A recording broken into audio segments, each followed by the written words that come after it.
Mic check 1 2 3 4 5 6 7 8 9 10. Mic check. Mic check 1 2 3 4 5 6 7 8 9 10. Thanks.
From Channel 4's Eyewitness News, this is your local weather expert alert, brought to you by Egan Insurance Agency. And it's 10 a.m. here. Meteorologist Payton Malone. We are continuing to track Tropical Storm Ida. You're going to continue to get these frequent updates as we get our advisories in.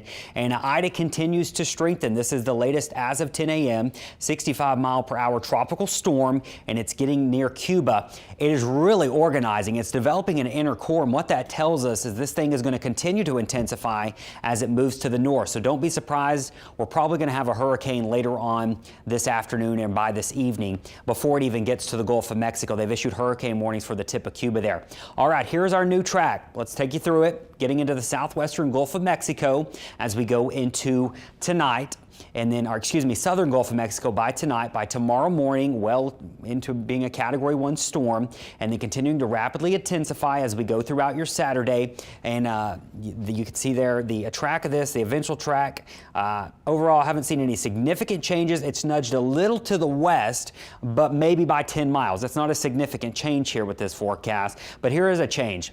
Stronger, and this is what we were expecting. They still have it as a Cat 3, but they bumped up those intensities, and it still is well within reason that this could be a Category 4 before it makes landfall somewhere in South Louisiana, Southeast Louisiana, and that cone includes all the way over nearly to Lake Charles, Lafayette, Morgan City here, Houma here, New Orleans, and even parts of the Mississippi coast still in that cone of uncertainty. So we have seen the trends that, yes, this is going to continue to strengthen in the Gulf of Mexico, and we're pretty certain that this is going to rapidly intensify, meaning it is going to become a major hurricane, and it could perhaps become a Category 4 before it makes landfall somewhere in South Louisiana Sunday evening. They have it making landfall closer to sunset. Then as it moves to the north, notice by Monday just there towards Baton Rouge, anywhere in the cone there, but the center of it is Baton Rouge, so it's going to slow down a bit here, and then it will pick up speed once again and be up into north of Jackson by Tuesday morning as a weakening system. So as it makes that turn, it's going to slow down.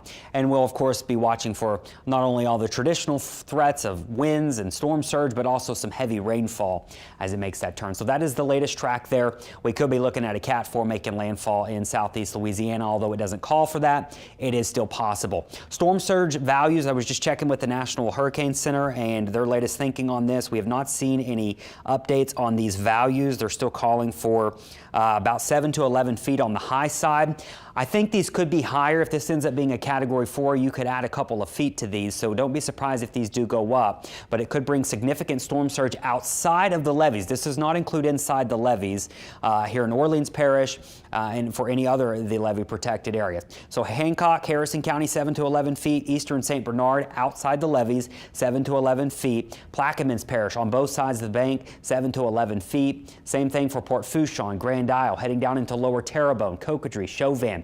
You also could see upwards of 11 feet of storm surge, and then still calling for about 4 to 7 feet for Vermilion Bay towards Marsh Island and getting close towards Morgan City. For Lake Pontchartrain, 4 to 6 feet, and then Lake Maurepas calling for 3 to 5 feet. So that's what we're looking at with storm surge. I do think these numbers could change. We'll wait and see, but that's what they are standing at right now. As I mentioned, as this makes its turn, it's going to be making landfall more than likely somewhere in here. As it makes that turn and slows down, this thing is going to have some heavy tropical rain with it, and that rain adds up quickly, and it could be raining for an extended period, so rain will add up. 6 to 10 inches on average, but I think a few people could pick up over 15.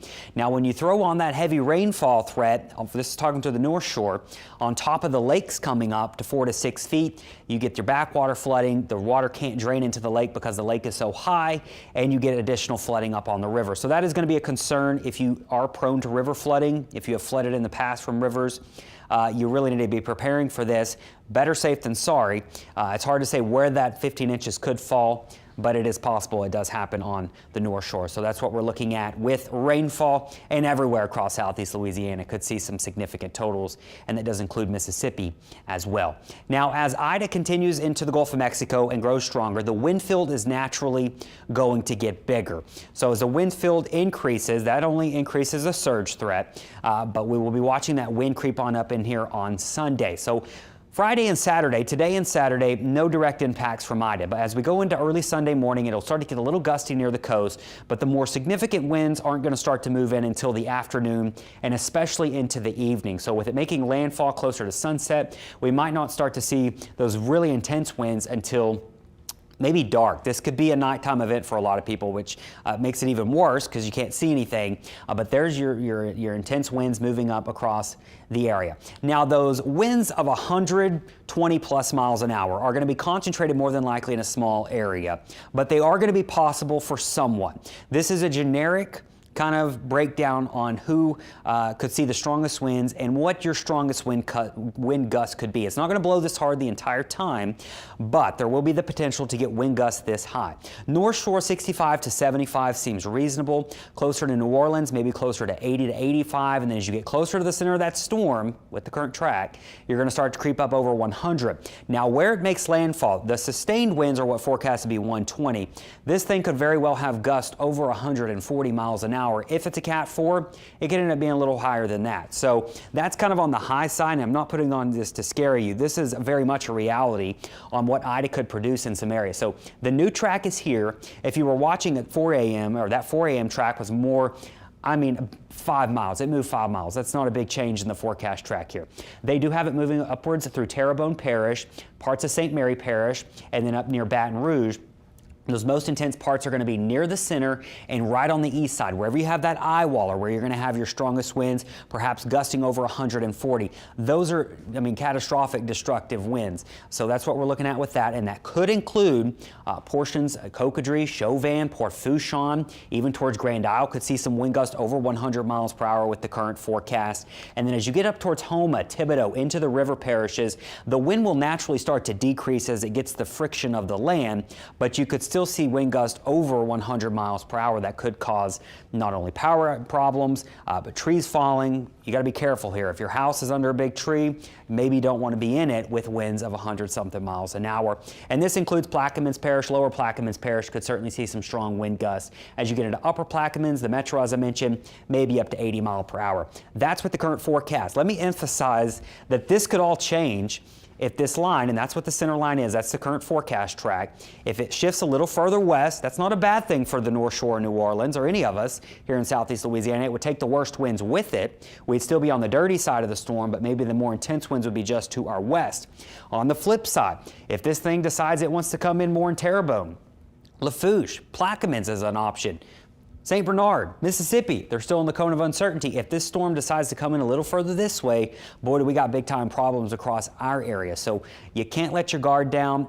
We're getting to that point where you have to prepare regardless, because we're running out of time and we could have a very destructive storm on our doorstep by Sunday afternoon going into Sunday night. So that's what we're looking at with the potential for some wind gusts with the current track. This could certainly change, so just keep that in mind, and that's why we want you checking in. Let me show you one of our forecast models here. This is the GFS, and this is showing you the potential wind gusts, not the sustained winds, but anywhere you see yellows and whites, that's going to be the potential for a major hurricane wind gust. Now, let me back this up here so you can see it. Notice as we go into Saturday night, we'll start to see some wind gusts, maybe up to 30, 40 miles an hour near the coast.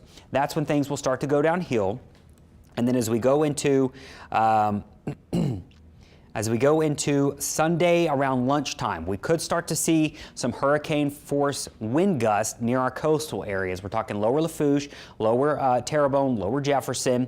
That's where you see the yellows. Those are wind gusts of at least a Category 1. And then where you see those whites, which are going to be on the north and eastern side of that eye wall, that's where you're going to have your winds approaching 111 plus. That's a Category 3 or higher.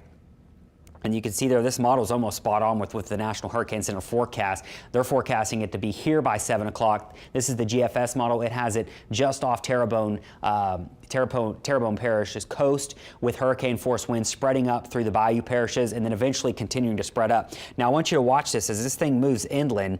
That wind threat is going to linger all the way up to maybe Baton Rouge, where you could see hurricane force wind gusts there. Notice if that storm takes this track, we could very well get part of that eastern eye wall and parts of the metro that could produce some wind gusts over hurricane force. So that's why we're all under that hurricane watch right now. But definitely this has the potential to produce some very, very destructive winds. Let's talk about why we are very confident in this forecast. Usually when we're forecasting a hurricane, you hear us talk a lot about uncertainty, and we've talked about it a lot with this one, but our confidence has really grown in this over the past 24 hours or so, and really over the past 12 hours. And our confidence in the intensity is above normal. Usually our intensity forecasts we're a little iffy on. We're almost certain this storm is going to blow up into a major hurricane. Reason for that, we've got everything working for it to do that. One of them being the ocean heat content. Now, think of it as the sea surface temperature, but how deep does that hot water go? The deeper that hot water is, the brighter these colors are going to be. So this is called the loop current. We all have heard of the loop current. This is where you get some deep, hot ocean water, and that's going to be traveling over that. So it's got plenty of fuel from the water. That's not going to be an issue for this. But then you have to start thinking, well, do we have low wind shear? Do we have any dry air that's going to affect this storm? And it just doesn't look like there's going to be much of that in the Gulf of Mexico. You couple those three together, you got the ingredients for a strong hurricane. Now, there's still a little wind shear right now on this thing. That's why it's not a hurricane yet, but the wind shear is weakening. And the reason it's going to start to weaken over as we go into tomorrow, there's this upper level low and this kind of tropical wave upper level low moving through the Gulf of Mexico. It's heading west, and as it heads west, it's weakening. So that's where our wind shear is right now. It's giving us southwest wind shear pushing on the center. So this is an upper level low. There is Ida, that's a low level low, and it's pushing on it right now. Now as this lifts to the west and weakens, Ida's no longer going to have that influence of this southwesterly shear. It's going to be able to breathe. Hurricanes are basically big cycles, they're big engines, and they need to breathe. They need to circulate that air down and just keep doing it. And if that can happen, then they will intensify and grow. You throw in nearly 90-degree sea surface temperatures that are deep, and boy, you got a big problem with a major hurricane. So that's why we're very confident in this forecast. We've had a lot of people saying, oh, this isn't going to blow up. Usually we'd be thinking, well, there's some uncertainty, but we are very certain with this forecast. Not only us, the National Hurricane Center has said they're very certain and have high confidence that this is going to grow into a pretty big storm. So what we're looking at here, a 7-day forecast, to give you a breakdown on our impacts as we go into the weekend. We've got Pretty good chance of showers and storms today. That means we could see some heavy rain. And I do want to briefly mention, we got to keep an eye on today. This doesn't have anything to do with Ida, but we will have to watch for maybe some flash flooding in spots or some pretty heavy rainfall that's going to be moving on through at times. It doesn't take much to get street flooding down here, so we'll be watching that today. It only makes preparing a pain. I know a lot of people are out right now. Everyone's out trying to get stuff. Just be careful out in the rain and with some thunder and lightning. Be careful if you got to be outside. Saturday, you'll still be able to prepare tomorrow. There's going to be hit or miss storms tomorrow, but really no direct impacts from Ida just yet. We'll have maybe an outer band late in the day and going into tomorrow night. Really, it's not until Sunday morning things really start to go downhill along the coast, and then Sunday afternoon is when things will really start to go downhill along the coast. Sunday evening is when I think we'll start to see more of an impact in the New Orleans metro, and then through Sunday night, you're talking the river parishes, Baton Rouge, and parts of the North Shore. So as I mentioned, this is unfortunately looking like it's going to be more of an overnight event for a lot of people as we go into early Monday. With it slowing down Monday afternoon, it'll still be in the vicinity, crossing into kind of think up towards the Natchez area and then up towards Jackson by Monday evening. So it's not going to be moving terribly fast, but it is going to be moving. So that's what we're looking at with all of our impacts. That is the latest as of 10 a.m. Just a quick little recap really fast if you missed it. We are continuing to track Tropical Storm Ida. It is a tropical storm. It's just now getting close to Cuba. It is really organizing itself, and whenever you see all these bright cloud colors like that and on the satellite near the center, that is a sign that it's developing that core. It is starting to breathe, and it's going to continue to intensify as it moves to the northwest. One last look at that track, just in case you missed it. This is the track as of 10 a.m. into the Gulf of Mexico tonight. It's probably going to be a hurricane later this afternoon as the hurricane hunters are in there checking it out right now. Will rapidly intensify as it moves over that loop current. It's got weak wind shear. It's going to be able to breathe. And then there you go. They have it as a Category 3, 120 plus mile per hour storm on the coast of Louisiana by Sunday evening. And this is something else you got to look out for. We always say prepare for a category higher. So you should realistically be preparing for a Category 4 here. Why do we say that?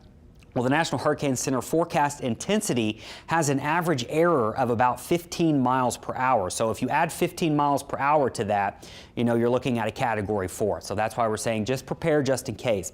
Now, some areas are not going to see significant impacts from this. Maybe you're lucky enough, but some of the Channel 4 viewing areas certainly could see significant impacts.